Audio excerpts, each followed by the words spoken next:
News आ रही है। NATO और रूस के बीच हाई वोल्टेज तनाव कभी भी जंग की शक्ल ले सकता है। नेटो के सदस्य पोलैंड ने अपने पड़ोसी बेलारूस और उसके दोस्त रूस को सीधी धमकी दे दी है कि अगर उसे और उकसाया गया तो वो हथियार उठा लेगा और हमला कर भी देगा। और यानी नेटो वर्सेस रूस की आशंका गहरा गई है। ये मामला 3 दिन पहले गरमाया था और 3 दिन पहले पोलैंड ने दावा किया था कि बेलारूस ने उसकी हवाई सीमा में घुसपैठ की। उसके जवाब में पोलैंड ने बेलारूस से लगने वाली अपनी सीमा पर सेना और लड़ाकू हेलीकॉप्टर उतार दिए थे।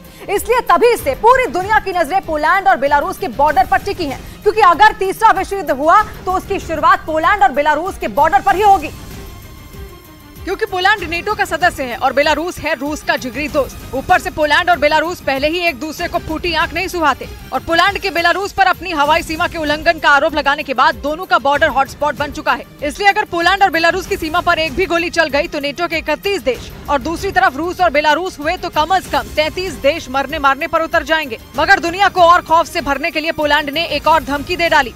उसने साफ साफ कह दिया कि उसने बेलारूस की सीमा पर अपने जो लड़ाकू हेलीकॉप्टर तैनात किए हैं वो खतरनाक हथियारों से लैस हैं। इसलिए अब अगर बेलारूस ने चूं भी की तो पोलैंड के हेलीकॉप्टर उसे छलनी कर डालेंगे। और इसके साथ पोलैंड बेलारूस में पुतिन की प्राइवेट आर्मी वैगनर ग्रुप की मौजूदगी पर भी भड़क गया। उसने बेलारूस को तो धमकाया ही, साथ ही नेटो को भी चेताया। और जून में पुतिन के खिलाफ नाकाम बगावत छेड़ने के बाद वैगनर ग्रुप के लड़ाकों को रूस से बेलारूस भेज दिया गया था।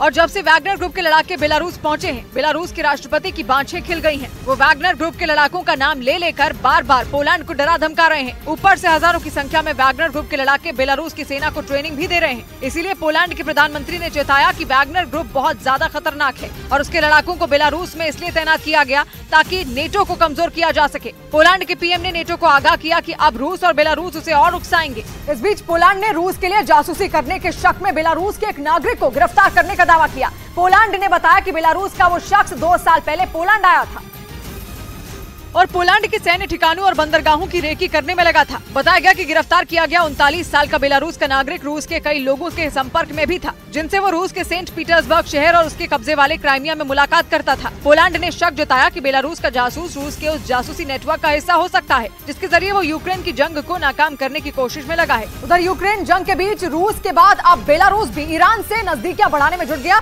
ईरान की मीडिया के मुताबिक उनके रक्षा मंत्री ने एक रोज पहले ही बेलारूस के रक्षा मंत्री के साथ बैठक की, जिसमें दोनों देशों के बीच सैन्य सहयोग बढ़ाने का फैसला लिया गया। इससे पहले ईरान पर यूक्रेन के खिलाफ लड़ाई के लिए रूस को हथियार देने के आरोप लगते आए हैं। यानी जंग ने रूस और ईरान के बीच रिश्तों को मजबूत करने का काम किया। वहीं ईरान के साथ साथ रूस और बेलारूस भी अमेरिका समेत कई पश्चिमी देशों के लगाए प्रतिबंधों का सामना कर रहे हैं। दावा किया गया कि अमेरिका समेत पश्चिमी देशों के ये विरोधी देश एक दूसरे से रिश्ते मजबूत करने में जुट गए ताकि एक ऐसा गुट बनाया जाए जो वक्त आने पर अमेरिका समेत पश्चिमी देशों से मुकाबला कर सके।